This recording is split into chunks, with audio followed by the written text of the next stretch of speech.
Right, ndiyabulisa egameni kaYesu. This is Azola Ngavaza, the director from Cape Town, but originally from the Eastern Cape, LAD, from Makai Snake. Namhlanje episode yethu siphethe one of the best gospel artists in Cape Town. AngowaseKapa ke, usuka le naye Eastern Cape kwindawo kuthiwa kuseGcuwa. MntakaSihlanu, we come a long way. Ifana kuthiwa nguChaka. MntakaSihlanu, khawubulise abaphulaphuli ba. Molweni baphulaphuli, molweni babukeli emakhaya. Ndiyanibulisa manonke egameni lenkosi uJesu. Ndiyanibulisa ngothando, ndiyanibulisa ngoncumo. Engande nijongile apha nisithi molo Gcanini. Gcanini. Ndikwazi kude kudala thina ke we come a long way. Sike sasebenza, ndikhe ndabhukha kwiinto zam waphefoma, so we come a long way thina sethu. But namhlanje into ingawe kweyimvumi eyaziwayo esebenza nabantu abakhulu, but masiqale emva le nto. Uzalelwe eGcuwa, ndawoni phaa eGcuwa?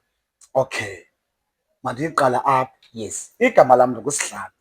Yes. uSihlanu. Le nto kaSihlanu ke abantu bayayithanda ukuyenza ifane.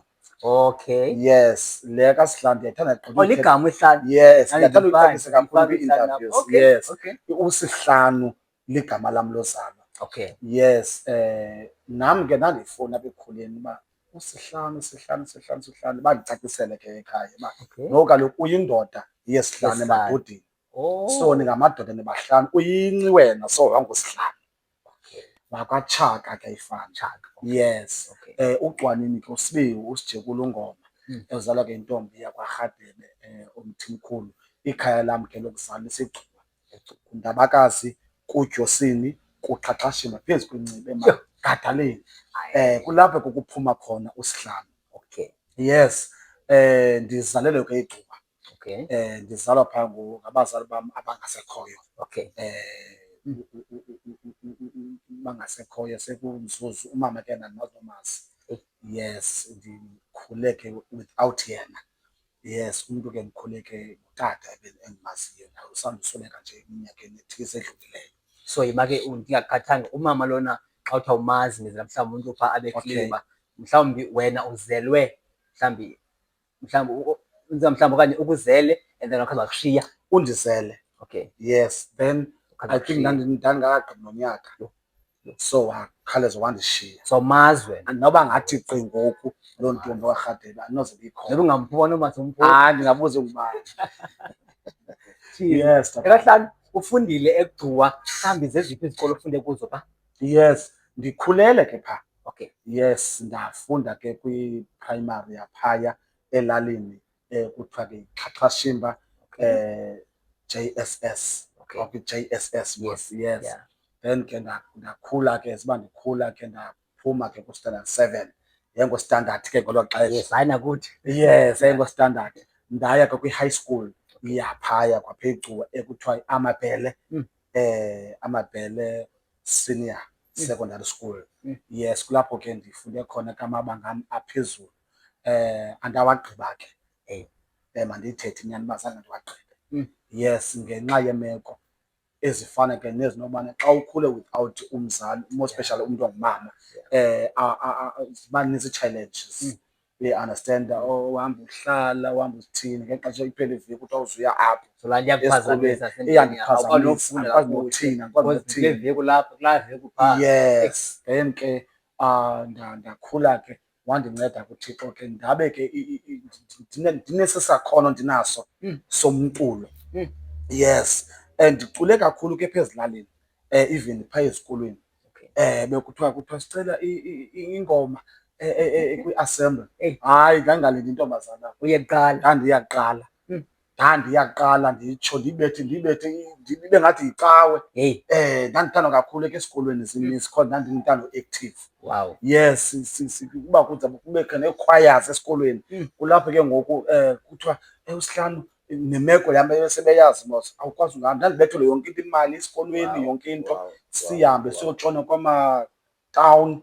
Xa ndisithi etawuni ke edolophini eGcuwa, kwaMamSobovu High. Siphume apho sibambe u-number 2 okanye u-number 1. ngele voice yami ukhona ndikhona ndim lo leader phaa ndingumntu we-action lena wena kudala ndingumntu active nje ewe isuke from phaa ezikolweni. Wow. So ungathi xa uphendula umbuzo othi mhlawumbi ekuqaleni le nto yokucula olubizo luqale phaa ezikolweni olu culo olubizo? iBhayibhile ithi Jeremiah 5 ndingekakubumbi ndakwazi. Ndithe ndiqala isikolo yaba into isemathanjeni yona. Wow. Andiyifundanga ukuba ndithi ndibona abanye abantwana becula ndafuna ucula njengomntana othile.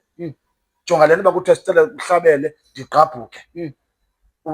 Uyayiva tatam? So le nto ndizalwe nayo ilapha emathanjeni. So laa nto ndingathi ibiyi-vehicle leyo yokuhambisa le nto ibisikade ikhona ngaphakathi. Yes. So in other words ibiyi-platform lana ntsika na-assemble. Yes, nantsi indlela yakhe. Nantsi indlela yakhe. Uba nangoku mna ubungaye elalini okanye uye zonke ilali zaphaya ubuze ubani uSihlanu, ndaziwa nangubani, ngoba kuthi uSihlanu uculayo ngoba oko ndakhula ndicula.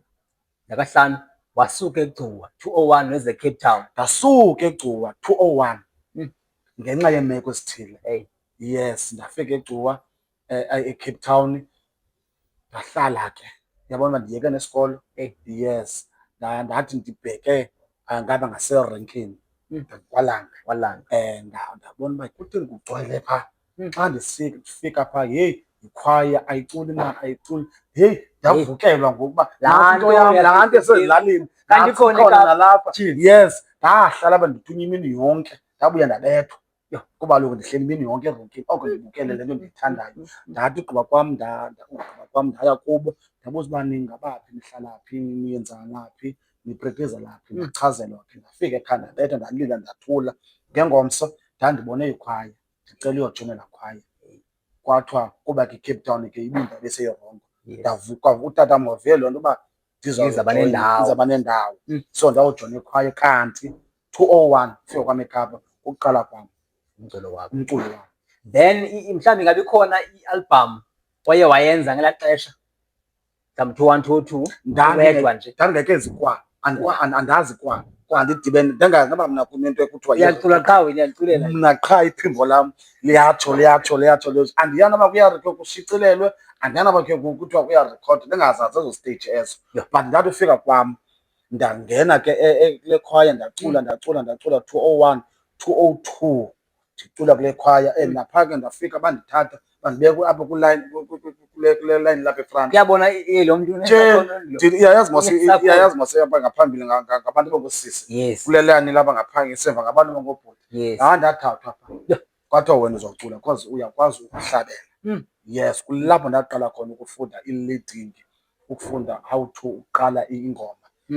Ndiyazi ukuthi ingoma ine-start, ine-siphakathi, ine-end. Awuculi nje. Hayi ke uyabona ngoku ndisendibuqhuqhwakanyana uye-understanda. So ya kanti ukuqala kwam. Nakahlanu mna ndikwazi kuthiwa uhlanu nojongi.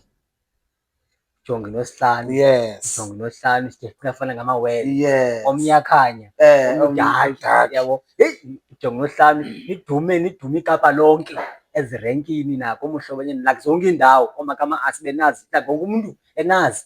Nidibene njani noSihlanu? Nojongi, yes. 201 202 203 uJongi ke ebengumntu ebecula only ecaweni. So sikwi-competition ke ngoku eyayikwalanga ye-artist yemvumi yee-groups. So uJongi ngoku ucula yena iduet nomnye umfana. So nam ndiculele ekhwaya yam. Then kanti uJongi uhlala kwalapha engingqini. So weva ngokuba kuthiwa ndihlala apha, ndabona uJongi efika mina ke siyaqala ke apha, hayi ndingafanele abe ndibone naye isancokola ke. Wabesithi ngoku ufuna ucula kwezi group zasekuhlaleni. Understand, ndamseka kule group yam. Siyacula kule group yam. So kwacabe kule group yam ke ngoku sithi sobabini abangaphangeliyo abasuke bekhona. Asithi aba-active, sithi abakuthiwa kuye endaweni ethile sikhona, thina asina-excuse. But ke ngoku ikhona laa nto yobana nigcwale kanti abantu abana-vision bonke. Uyayi-understand? Yes, okanye abacula abanye kuba benamaphimbo ocula. Yes, heyi sabona apha sithi abakhoyo kokoko 203 ekupheleni sathi kunganjani xa sinokwenza isiculo soba yi-duo singakayazi noba yi-duet loyo. Isiculo sobabini ke sizibiza ngamagama ethu. Yes, savumelana apho. Kanti kukuqala kukaJongi and Sihlanu 203 ekupheleni. Yes. So mhlawumbi zingaphi ii-albums eniyena akwazi ushicilela ngonisebenza nguJongi uSihlanu? I-album esishicilele inguJongi and Sihlanu ziyi-6. 6 tatam. Akufiki naba ngubani. Yo. 6. I-album nganye nengoma eziyi-12. Album nganye nengoma 15. Album nganye nengoma ziyi-12. So niyabhala? Siyazenzela ingoma. Jesus. Siyazenzela ingoma. Phaya kwizi-leaves ubuyabona laa nto ayithi compose. Besebhek ndiyayibona. Jongi and Sihlanu. And ke ngoku into emandi sikhonza kwiinkonzo ezi-different. Uyayiqonda? So uJongi kuyambona mos uba uyayibona mna ke ndingulowo. Uyayi-understand? Izingqi ziyi-2. So isivele ngoku iblende laa nto. Uyaunderstand? Sithi noba sesiphefoma atsho uJongi atsho ndithi okay makisitshintshe nomnatha sibambelele endlebeni hayi kubile amanzi. So uJongi noSihlanu waqala ngolo hlobo. So sine-album ke ziyi-6. Yes. Album yethu yokuqala ngeka-204. Yes. Sidibana 203. Sidibana 203 ngeka-204 ekugqibeleni. Sazoyikhupha ngo-205. Yes, eyayisithi sikelela Jesu, izulu libalisa ubukhulu balo. Nezwe litsho njalo lithi uyingcwele simakazi. Mhlawumbi yeyiphi ingoma kuloo album oyiqondayo uba mhlawumbi yaninikeza Jonga izulu yiyo le isasenze i-title track eyithandwa kakhulu. Nathi singabantwana abancinci ke sihambe ngeenyawo erenkini sicula abantu kugcwale kodwa ngabantwana baphi naba. Uyayibona? And ke ngabantu kwakuthiwa singamawelenkani because impahla yethu yayifana yonke into eba sithenga uniform ziyafana. Yes. Then ke ngoku 205 yaphuma ke lo album yokuqala. Nayo lo album sithe ukuze sibe nayo sabona uSisandile Genu osuka from eCofimvaba ecula erenkini kungoku sekho i-CDs ke ngoku. Yes, sabukela basafuna information wasinika information sihamba nasebheke eJoburg sawarecord lo album. Nihamba naye? Sihamba naye. Nayo record yakhe so sahamba naye. But asihambi nabo bona bazihambela ngemoto. Thina siye sawokhwela ushosholoza mina. Yayi 120 ngalo xesha. Sahamba 2 days uyojona eJoburg. Wasinceda lo sisi lo. Wasinceda lo sisi lo. Sabe istudio ngo-6,000. Sabe thina sihambe esiqokelela thina i-20 rand abantu sicela i-20 rand abantu. Senza ne-concert sesenzele kitchen. I-3 rand amangeno omncinci. I-5 rand omdala. Kwaphuma apho sisukele kakhulu. Kwazophuma apho imali eyi-310. Sadibanisa loo mali sayayiphelele yayi 1.6. Yabona ininzi loo mali ngelaa xesha. But istudio siyi-6,000. Sahamba nalo 1.6 sawukhwela nge-120 ubheke eJoburg. Sarekhoda sagqiba. Xa siye ofisini sobhatala ngulo akafuna uthetha ngoba imali sayazi uba ayiphelelanga. I-producer lapha ithi makubhatala ufuna ukwenza i-invoice. Sathi tata nantsi and wayibona uba le mali ishwabene uyahamba icela. Sathi siphelele tata qha safumana umtata onobuntu. Wasinceda wasenzela ama-CDs wasenzela ikhava wasenzela ama-cassettes. Usalazi igama lakhe? Utata uKhubashe, Halimithi Khubashe. Kwistudio sase-FG eJoburg eTown kwi-building yase-Unit House. Angeze ndamlibala lo tata. Wasebenza kakhulu lo tata lowo. 6,000 1.5. Kanti iyaqala ke ngoku ijeni kaJongi Sihlanu. Then eyesibini album yayikhupha eyesibini ke ngoku saza ngo-205 206 207 208 209 ekupheleni sayorekhoda yesibini. Ngo-2010 yaphuma i-album yesibini. Kanti uThixo kufika iGrace Kabawo. Kanti kufika ixesha loba uThixo asenyule. Kanti kufika ixesha loba uThixo asiveze emphakathini. Kanti kufika ixesha lokubana uThixo athi hambisani izwi ngam ukuze abantu abangazi inyaniso bayazi inyaniso. Kwavela i-album eyayibhombu. Yayinengoma ethi ndothi xa kusasa ndivuke ndisithi. Yabona irenki iKhayelitsha Mall, iGugulethu Mall. Uba ubuka wadibana noJongi noSihlanu sophinde uyithenga loo nto wayithenga. Okugcwale kunyikizele ii-CDs ezi-200 sasizithengisa nge-hour okanye nge-2 hours ziphele. ngoba lo album ayinengoma ezisimnandi nothi xa kusayo ongesu xalaba elibanzi balapho amangcwele Yo, azihiti zodwa. baxolele bawo yo yithi nje osomlandela Nanicabeni kakhulu kule. ezihlupha umoya khetha omthandayo wena khetha omthandayo phela hayi le yayihithi so kanti kungexesha ngokuThixo aphakamisa uJogi Nosihlalo sathi du yagqiba umhlaba wonke. Wow. Album ke nga-2010 leyo. 2010. 2011, 2012 sakhupha ingoma ethi Umsindisi uhamba nathi. Wow. Siyancokola sindawonye. Ngoba xa usenza umsebenzi kaThixo iba nexesha loba uncokola noThixo. Ngoba nengoma ezi have to pray then uThixo akunikeze ideas zengoma. Noba ingoma eqhelekileyo kodwa xa uyitshintshile wayi-arrange yes. Then sathi Umsindisi uhamba nathi 2012, 2013, 2014 sathi sibulela wena Thixo. Yayinengoma ethi Modimo Aliteyi. Yayinengoma ezithi awalingana amandla. Yayinengoma ezithi iyo Calvary. 2013, 2014, 2015 sazokhupha ke ngoku i-album ethi impilo yevangeli. Yes, yo.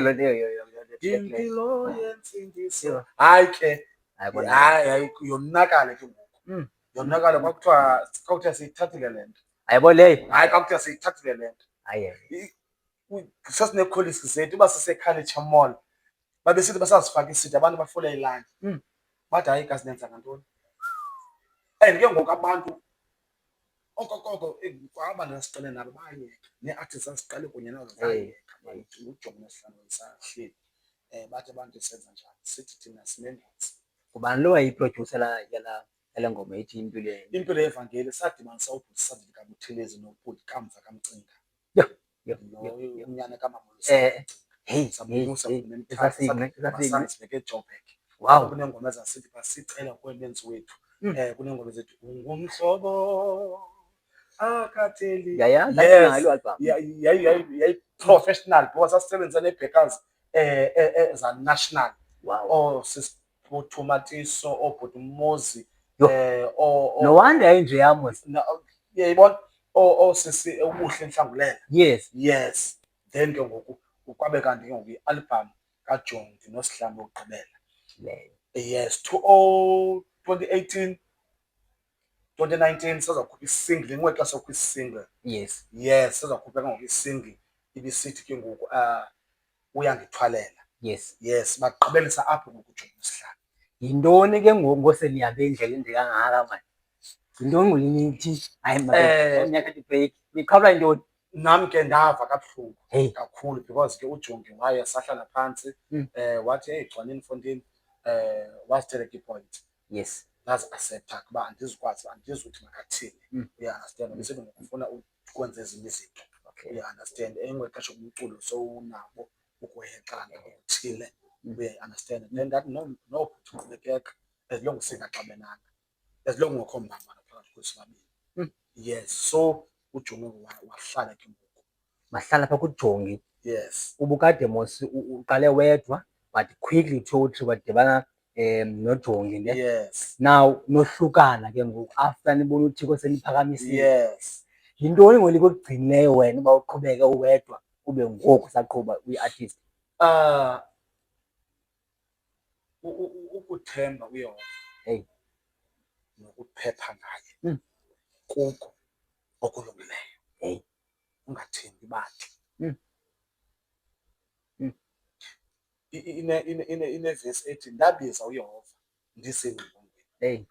Wandiphendula uYehova. Wandibeka endaweni ebanzi. So into endiqhubisayo mna ukuyazi uba mandiye kubani.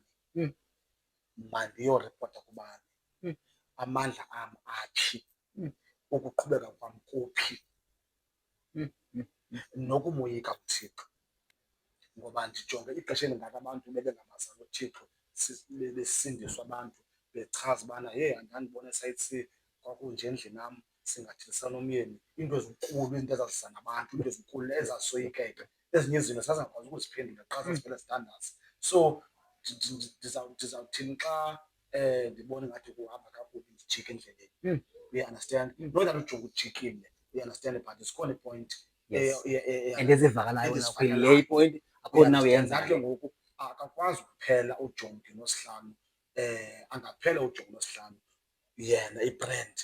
You understand? But ayinokwazi ukuphela because kunengoma ezininzi ezisebantwini. You understand? Abantu noba ndiperforma phi abantu bathi makabongwe which is ibrand kaJongi noSihlanu. You understand? Then ke ngoku ndathi ke andifuni uqala ngala place kaJongi noSihlanu nje ndiqala uSihlanu. You understand? Because yena seyiphezulu. Ndiqala uSihlanu ngoma ndiqale ezantsi. Ndinyuke ngoku noSihlanu ukubranda uSihlanu. And uSihlanu ndifuna noba ke akazukwehluka ncam kodwa ahluke uJongi noSihlanu. Aba nguSihlanu. Kucace uba nguSihlanu. Sinibonile hey wena unomqondo different kunabanye abantu because abanye abantu one bayabhifa xa bekade beqhuba kunye then bohlukane and more especially nina khona nohlukene like niku-peak ngolhlobo. Yes. Bandikubonile uJongi umsebenzisa kwinto zakho a-ense abe khona abe supportive ibe ngathi kunguwe kanti saqhuba kunye yabona. Ungathi mhlawumbi yintoni onoyifundisa kumntu mhlawumbi ozawuthi go through le ndlela wena sothi go through mhlawumbi ohlukana nomntu okade sebenza naye but wena ukwazile uba ngoseningekho ngoJongi noSihlanu unguSihlanu wedwa but into zakho abe khona. Kukufuna ukuthembeka kuThixo. Ezinye izinto asizenzi into yobana sifisa thina kamnandi but sizenzela ubukukhala bukaThixo. Nothi mhla kwafika khala ixilongo ungaphindeli into ezininzi ukwazi ukuxoleleka kwizinto. Zikhona izinto ukwazi uba uzenze peace ngokwakho ngoku selapha emhlabeni because ndathi jonga ke mfana njengoba singaxabananga nje I wish nabantu ke ngosasana behlukane ke bebesithini izinto imali kaxabene noba ukhona utye imali noba uthini into kwathini so masibabonise abantu uba ezi ndaba azikho. We understand. So uJongi ndiyamsebenzisa xa ndifuna umsebenzisa kwiinto zam njengoba bendilontsha nge-10 kaMeyi ibe nguJongi uprogram director kuba ndifuna abantu bayazi ukuthi singabazalwane. Yes. Noba bekuthiwa sixabene noJongi yonke into ixabana ngomlomo ilungiswa ngomlomo but ke ngoku khange sixabane noJongi. Yes. Ungathi ke kaHlanu yintoni into encedise uba ngaba ningafani nee-artists ebeniqale kunye as uba ubusitsho abanye bayeka nibe niyaziwa ngohlobo naziwe ngalo? Have to uqale wazane nalo mntu ucula naye. Awukwazi ucula ngomntu ongamaziyo. So into yobuzalwane thina isincede kakhulu because zonke izinto sizenza through God. Sizenza through amandla kaThixo. Siyamoyika uThixo. Hallelujah. Siyamoyika kakhulu uThixo and thina besiqala ezicaweni zethu even noba siya kwi-promotion Sundays ezirenkini besidibana thina ngo-2 sithi Jongi ndiyaphuma ngecawe nathi nami ndiyaphuma ecaweni sihambe because thina siqale siyothatha amandla etronini okanye siyothatha amandla esibingelelweni ngoba kufuneka sifike phaa sinamandla ngoba lo mntu sicula ngayo unida naye ixesha lakhe. So ningabazalwane before nibe ngabaculi. Before sibe ngabaculi. Powerful into that. Oko ndaba ngumzalwane until today. Izinto zihamba kakuhle, into zibheda, into andisuki kuThixo. Ngoba sometimes ezinye izinto uThixo i-challenge asinika zona usinika kuba afuna ukuba usibonise amandla wakhe. Wow. Kwakutheni azangathi ngela xesha abizwa ifemeli inkosi ibizwa ifemeli yakuloLazaro isithi lo bumthanda. Umthandi. Lo bumthanda. Uyayiqonda akasekho kanye uyafa. Kwakutheni azangabhudiseli abaleke. Warelax. Waya kumasuku alandelayo. Wathi xa ifika phaa wafuka abuza uba nindibeke phi. Bathi zintsuku 4 seyinuka. Wathi ndithi kutheni kade andizazi uba ndithena ba hayi nindibeke phi. Wathi suselana leki nimkhulule sithanda khululeni. So sihamba nomuntu ovusa izinto esezifile. Sihamba nomuntu othi endleleni ubona uba ngoku ndiyagive apha ngoku akho sponsor akho ntoni hayi mani bendityela imali akusekho mali apha athi umntu ndinguThixo onenceba engapheliyo. Uhambe naye mntakahlanu. Sihamba nomuntu onjalo. Abantu bangacinga ufana nje ndiphumelela nje kanti ndibheka phambili, andina-challenge. A lot of challenge endihlangabezana nasendleleni. But inqaku uyamazi Mhlengi. Qha ndiyamazi umhlengi wam uyaphila. Akasoze angidele owandifelayo. Mntakahlanu, ngobani mhlawumbi ii-artist ebezisikelela, ii-artist obujonga kuzo ngelaa xesha, because ezi zikhoyo ngoku zidumileyo bezingadumi ngeli xesha lenu benicula kukaJongo mhlawumbi. Mhlawumbi ngobani ii-artist uqomba mhlawumbi ndike mhlawumbi naziyi-5 uqomba yabona ezi artist hayi bezinzima kubo, eqomba ngase ndifane nobani? Uyabona utata uMalibongwe Gcwabe? Yes. Yes. Ebendisikela kakhulu. Wow. Utata uMalibongwe Gcwabe. Yes. Kuba kaloku bendingowase-Eastern Cape, uyayi-understand. Then besikhule ke simamela umama uLusanda Mcinga. Mama uLusanda Mcinga. Uthole. Hey. Yes. Ngoba unyana lo yena ebesekumamakhe. Yes. Kodwa apha ekuhambeni kwexesha, hayi ndihamba nonyana. Unyana. Uyithathe yawunoma unyana. Bethusile ke ngabantu bemane besiza bekhapha kuthi. Okay. NoBhudumi. Yes. NoBhulungisani. NoBhulumxolisi bathi guys jonga nosihlalise seKapa. Siba organizele zonke ii-ranks. Sihamba nabo kwezi ndawo. Yasinceda kakhulu loo nto. Yi-saving ke leyo kasibile. Yasinceda kakhulu loo nto leyo. And bebeqalisa thina, kaloku iijongo ziyaqala. But bebesithi guys, why abantu baseKabeni thina ngapha? Bingapheli hour thina sinesithi. Ngoku bekhoyo. Uyabona okanye umuntu aphathe isithi yam, aphathe kaBetusile, aphathe kaDumi. Zonke abantu abesithi bazithenga sonke. Akazuthi hayi aba ngabala beKapa. So isikhulise kakhulu loo nto leyo. Wow. Isikhulise kakhulu. Ubhuti Betusile ke naye ndaqomba usenhlizweni yam uThole. Wow. Yes. NoBhudumi. NoBhudumi. Uyabona ngoku kulaa 4 kwafika uBhudumi.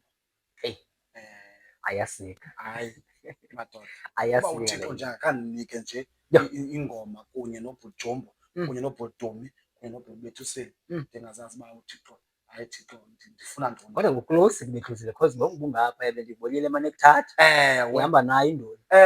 Kuhle ukujonga ngemva. Nam ndiyafisa into yobana uThixo ade enze ngale ngeminqweno yam ngoba ndifuna ujonga kwabalandelayo. Phakamise bona. Ndiphakamise noba ngumnye ozawuthi hayi ndikule ndawo ndikuyo njengoba ngexaka sihlanu. Hayi uba ndifuna ukuqhotywa izandla, kodwa ndifuna nam ndibe nomntu ondimkhuphayo. Kodwa yiloo nto leyo uThixo enguThixo uzakwenzeka. Wow. So ngoku kweli xesha lethu ngobani ezi artist uqomba uyabona ezi artist noba nje ezintlanu mhlawumbi noba ziyi-10 qomba khona ezi artist uThixo uziphakamisile? Ubona nkosi yam. Uyabona ezi artist hayi aziyibambile ibheni yegospel. Uyabona ubhuti Ayanda Ntanzi? Hayi madoda engathi bahlala kwindawo yabo bodwa. Hayi. Ntanzi. Obhuti Thina Zungu. Ntanzi Thina Zungu, obvious uDumo ubalile uDumo. Obvious uDumo. Yes. Indoni uyibalile. Jumbo ubalile 5. Uyayiqonda? Yes. Hayi. Madoda. Hayi. Ngapha kwesisi ngobani uqomba? Yabona aba sisaba. Ndandimthanda kumaveji. Bani? uVelusas K. Usamile. Ukamane eCape Town. Lapha Cape Town. Naye nangona kanye ukumthanda. But la sisi uyayazi naye uba kuthiwa kwangena yena estage. Ndibala abaphambi kwakhe. And usisi andimazi ngoku ngathi unento ayiseleyo engayaziyo. Hey, xa ubona uVelusas K phambi kwakho. Isingathi ayinguye lo uVeluso wamaxesha nje. Ingathi ayinguye uVeluso lo usisiVeluso lo wodwa lami. Awuyehluka nje. uThixo into xa ibekile emntwini uyibekile. So ngabantu ke ndisarhaleleka abo ukuba bama ngesandla. Wow. Wendisebenze kunye nabo. Yes. So nguVelusas K komama. Yes. Banomnye apha komama. Komama. Ndiyamthanda manje uSisilondile. Lo Nxumalo. Kakhulu kakhulu. Yes. Phansi. Uphulile nje. Uphulile nje ndiyamthanda kakhulu. Ndiyamthanda kakhulu. Nkosi yami kukho la group eNoma Mkhanyile. Khanyile i-finance the last days. Yes. Yeah. Yabona ke xa umamele laa mculo Enkosi yam zibuya zonke izinto zakho mani, ubuye nezinto ozenze wrong kuThixo because lo mculo nje upholile nongqamanga, unomyalezo upholile nje kakuhle. Uyayiqonda. So yes. Ngubani i-artist ngoku apha eCape Town, apha eCape Town eqondayo uba uThixo uyiphakamise? Just give me two. Eyesithathu, i-artist eqondayo uba idinga nje itatshapsi but iyeza. Iyeza apha eCape Town. Okay. Ubhuti uMboniso. Yes. Pastor V Mboniso. Pastor V. Yes. Wow. Qonda. Awusa la bhuti somkhulu. Umkhulu Ngiyaxolisa mphathi. Nobhuxolisa. Yes. Ubhuxolisa iphakama kakhulu.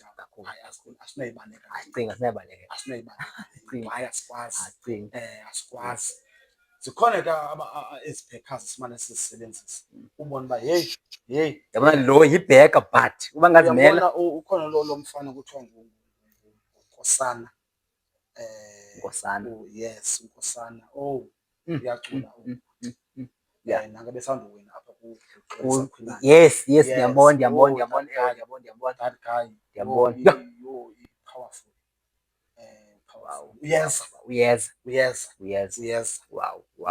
Yes. Futhi uThixo ndiyamcela mphakamise.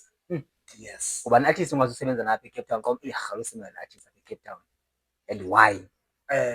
Ndiyamthanda ke umfundisi umphathi. Yes. Ixesha elinintsi phaa ezilalini ke sikhuliswe oomakhulu bethu ngamaculo. Uyabona iculo? Yes. Iculo linemini. Amaculo akanandawo yodlimaza. Iculo umphathi. That's why ke ndiqonda uba iculo akumelanga noba ube nevesi. Uyabona kukhona iculo endicula ethi sicela kuwe menzi wethu ongokumkani phezu kwethu mawuthi entlalweni yethu wenze ngentando yakho. Ngoba sihleli thina ngokungazi izinto zangomsa sizazi, enguwe nokwazi yenza ngentando yakho. Ihle ithi ngexesha lobutyebi bethu nangexesha lokuswela kwethu nakulo lonke ilishwa lethu kodwa wenza ngentando yakho. Ithi kwasemukhuhlaneni yethu nasekuphileni kwethu kude kufike ukufa kwethu kodwa wena yenza ngentando yakho. So ndiyamthanda kakhulu kumphathi because amaculo anemini, not that esibikho abantu. Yes, ndiyarhalela kakhulu ukusebenza naye ngenye imini. Uyava mphathi? But Yes. lungisa into zakho. Ungathumela into yakho bayikhona i-invoice okanye Ndiyarhalela ukusebenza naye umphathi. Okay. Yes. Kubakho le nto ke emculweni umntu abe nemanager. Ingaba unayo imanager wena? Ngoku ndisebenza phantsi kwekhampani engulelo Shenstar. Ubhuti waseCentane Thuthuga. Okay. uTuku.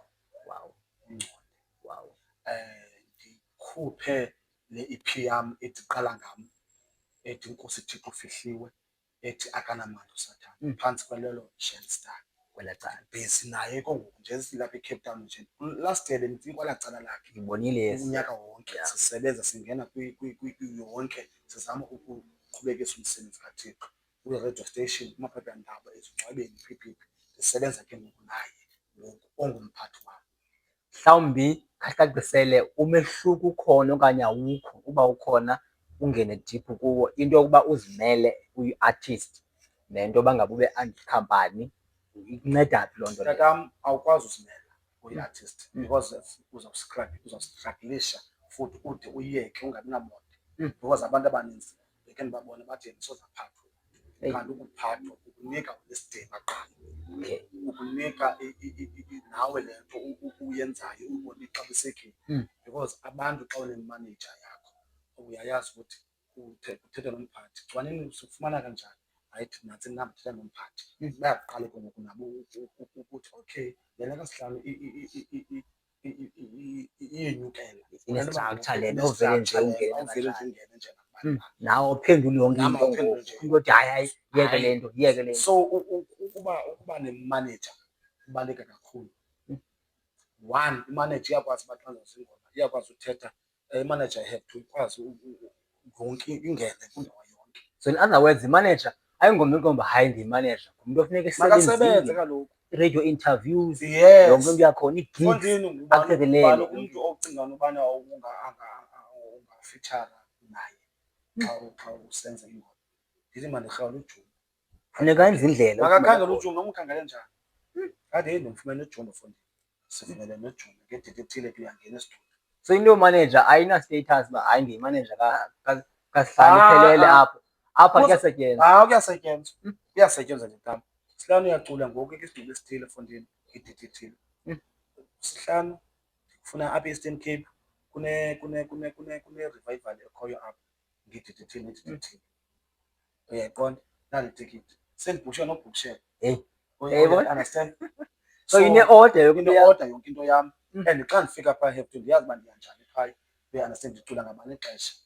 Uyayibona? So yonke into yam ine-order. Wow. Akho mntu umsebenzi wam uthatha nje just for granted. Because of i-structure. I-structure. Ndifuna ucebisa umntu phaa ubukeleyo onqwenela uba ne-manager in-future. Makaqaphele ntoni nge-manager, because omnye mhlawumbi ngathi ebecinga fana i-manager asuka utyelwe imali atshintshe nakanqane kwinto ezingekho right. Uyabona ke tatam kule nto yoba angaqaphela ntoni, umntu ngumntu. Yeah. Uyayi-understand? Because nathi banintsi abantu esibethekele kuba benxiba amathayi. Banintsi abantu esibetheke kuba benxibe isuti. Banintsi abantu esibetheke kuba benee-makeups. So ukujonga ngokweliso lenyama uzawuchaneka. So nguThixo okuphathela umntu. You understand? Because thina banintsi abantu esifuna usebenza nabo but bayasibaleka bafuna usebenza nathi. Ngeli xesha sibe nenhliziyo ebuhlungu kanti uThixo akafuni usondela kuyo. You understand? Yile nto qha ngazo wena uthanda sifuna into right. Iyafana kuthiwa Sihlanu tshata ndithi ke no ndisamcela kuThixo. UThixo andinike into right. So yonke into kuThixo. Sometimes abanye abantu baphathelwe nguThixo njengobana nam bendingazazi uba namhlanje ndabe ndihleli apha kunye nawe. But wena uye wabona umsebenzi wam, wabona indlela endizinikele ngayo, wandikhala. Namhlanje silapha sobabini. So uThixo ko wenza ngolo hlobo uyakunikeza abantu omawudele nabo. Futhi uyakunikeza abantu uThixo uba wena uzawuzinto ethile kuSihlanu, unezinto ethile kuSihlanu, uzibone into zakho ziflowa. Ndifuna kahlanu xa sizayivala ucebise i-young and upcoming artist about izinto efuneka baziqaphele xa bengena kule industry kuyo. Wena uneminyaka engapha kwe-15 years ukhona. I'm sure uyayibazi ubuhle bale nto, uyabazi ububi bale nto. Now ndifuna ucebise umuntu ukwenzela noko noba uyakangxaleka but ube umqhobisile. Okay. Okokuqala, isiqalo sobulumko kukumoya kuThixo. Awusoze wenze umsebenzi kaThixo ungamhloniphanga umnikazi womsebenzi. Awusoze ucule ngoThixo kanti awazani naye. Have to qala uhambe uyoseva enkonzweni. Bheka enkonzweni uyoseva, ungayingxameli imayiki. Because imayiki nayo funeka ube nendlela oyifunda ngayo. Uyazi ubana imayiki le inendlela oyibamba, ukwazi imayiki uyibambela apha. Imayiki funeka uyibambe ngendlela erayithi. Awukwazi uyibamba imayiki nje uyibambe nje. So zezinto ufuna uzifundile. And if ungenela imali kwi-music industry, awuzulenza ixesha. Uzawufika ungayifumani. Thina siyakwazi thina ukuya phaa free of charge ntweni. Xa umfunda umsebenzi kaThixo zazi into zemali, zazi into ezinantsi ngamali. Imali iza kulandela. If wena qha uqale wafaka uThixo kuwe, wafaka yonke into yakhe ihambe through God, zonke ezinye ziyenzeka.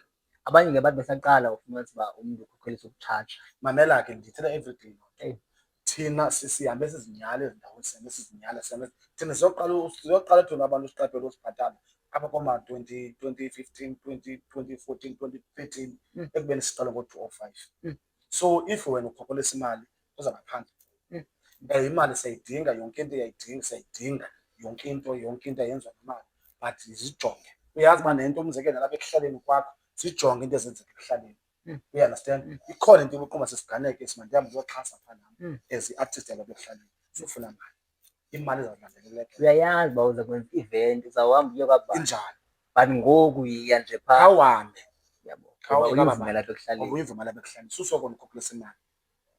And ke ngoku nale mali ndiyijongile nje kwezi artists afikayo, expensive. Ayibizwa nasithi. Hayi zangoba la. Hayi azidlali kakhulu. Yeah, so that's why ke mina zininzi izinto ezenza uba ndibe loyal okanye ndime emsebenzini kaThixo. Ndineento zam, iimfihlelo zam, nangoba abantu babuza kuhlala kuningacwini, kutheni ungade wena, kunini abantu bayeka, Utheni ubona? kutheni wena usamile, kutheni usebold wena? Ndithi mna ndineemfihlelo zam. Ndiyakubona uno-TikTok, uFacebook, like visible nakuWhatsApp. Baninzi ke abantu ufumanisa uba lo mntu ugifted but i-social media lena akayihoyanga. Yes. Awucebisa abantu nge-social media? I-social media ifuna umntu ozayisebenzisa ngendlela rayithi. Yes. I-social media i-social media uba urayithi kuyo nayo izawuba right. Yeah. Yes, because kwi-social media sidilisha nabalandeli bethu. Mna ke even noba ndigqibeshela kuFacebook ndibaphendula bonke nganexesha, noba ngo-8 noba ngo-10 ndiyabaphendula, ndifuna omnye uzawuthi umntu usihlale ephendula abantu abathile. Even kuTikTok ndifuna umangalisa nam, abantu abavishayo, abantu abathethayo, abantu ababhalayo ngokomsebenzi wam, ndiba nexesha uba ndibaphendule bonke ngexesha elirayithi. Ungabhala namhlanje kodwa kuphendula noba ku-next week. Loo nto kufuneka ngoku abalandeli bakho ubajonge, abalandeli bakho, and abalandeli bakho iyafana nomfundisi ebandleni. Umfundisi we-head abazi bonke abantu bebandla, abazi nee-situation zabo. Uyazi nakwi-event zam, uba mhlawumbi ubuza i-event yam uyaphinde weza kwenye unyaka, kwenye unyaka, soze ungeze i-event yam nxa usithi awuphangeli uqala ukundisapota. Kutheni mna ndizawuthi mna hayi xa ungaphangeli, xa unganamali akho need ndikwazi uba uyandixhasa? Awuzizele kaloku Yokuxhasa akanamali mna ndiba nabantu, awuzizele ndiba nabantu mna kwi-event yam close to 15. You understand? And ndithi yizani, yabona, ndibona uba ndiyabadingela ngokwamatikiti abazongeza kwi-event. And mqoma nawe unamali. Andinamali nam, kodwa uyazi aba bayayithanda le nto uzawuyenza. Yes. So have to ukwazi ukuhlawudishana nabalandeli bakho. Now kukho umbuzo othi inoba nawuze niphinde nidibane noNantsika noJongi xa ucinga wena Hayi tatam, because anilwe. zandisilwe. Yes. Mandiyithethe inyani ethi andikaboni ngolo hlobo. Okay. Because seyiminyaka eminintsi esendiyihambile. Okay. Uya understand?